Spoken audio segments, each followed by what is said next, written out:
Presidente, lei dice di scendere in campo nonostante i tantissimi problemi che la Sicilia, diciamo, sta attraversando, la prima in testa i giovani che vanno via per cercare un lavoro. Ecco, non crede che sia un grande problema e come pensa di trovare una soluzione? Ma io sono sceso in campo per questo, non per nient'altro, nel senso che io ho sempre lavorato nei miei 29 anni di vita universitaria e soprattutto negli ultimi da preside di ingegneria e poi da rettore per assicurare un futuro ai giovani, sul fronte della formazione, nel senso che noi abbiamo sempre cercato di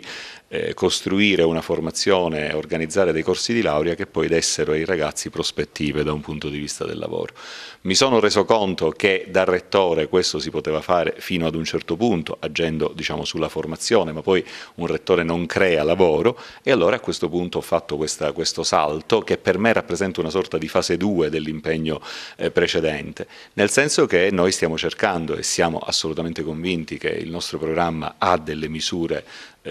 assolutamente realistiche e attuabili di creare quelle condizioni per cui le imprese, perché poi il lavoro c'è se ci sono le imprese, se le imprese sono salde, solide, se le imprese assumono, ecco perché le imprese possano lavorare efficacemente. Da questo punto di vista per le imprese poter lavorare efficacemente il capitale umano è determinante, quindi la formazione è determinante, creare dei corsi di laurea che poi diano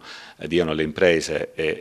del personale qualificato in grado di svolgere il suo lavoro è fondamentale, ecco, tutto si collega alla fine, formazione, lavoro, giovani, imprese, crescita del territorio. Parte il tandem con il neo candidato Micari, oggi qui ad Agrigento avete visitato il CUA, il Consorzio Universitario, che ha attraversato momenti di grande incertezza, ecco, quale futuro? Beh, un futuro sicuramente sereno, un futuro che deve guardare nuovamente a rilanciare la formazione universitaria con corsi aderenti alle esigenze del territorio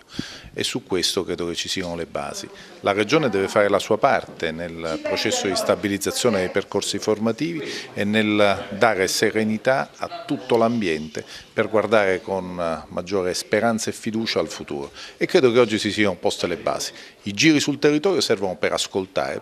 i problemi e in questo caso da due docenti universitari non può che venire una forte attenzione al mondo della formazione superiore perché è straordinariamente importante per rilanciare l'economia del territorio. Quale sarà il suo supporto e quello dell'NCD a questa coalizione per il risultato del 5 novembre? Beh, il supporto è pieno, collaboriamo pienamente, pedaliamo visto che siamo in tandem e corriamo per raggiungere l'obiettivo, ma dall'altro lato come Alternativa Popolare stiamo mettendo su una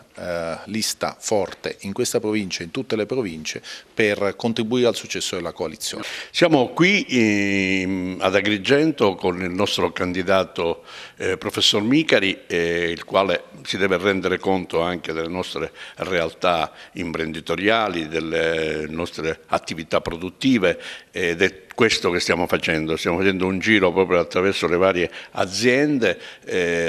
tra l'altro d'eccellenza, ne visiteremo alcune, certo non possiamo essere presenti in tutte. Il passaggio all'università era un passaggio d'obbligo per un saluto, ma soltanto per dire che l'attenzione verso il nostro consorzio universitario ci sarà nonostante il momento negativo che il consorzio stesso attraversa per le varie vicissitudini che tutti conosciamo,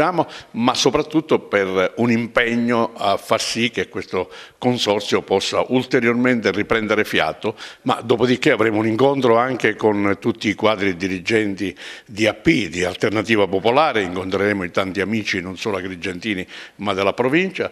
ci saranno presenti parecchi consiglieri comunali, parecchi quadri dirigenti di partito e da questo momento partirà anche da Agrigento una campagna elettorale assolutamente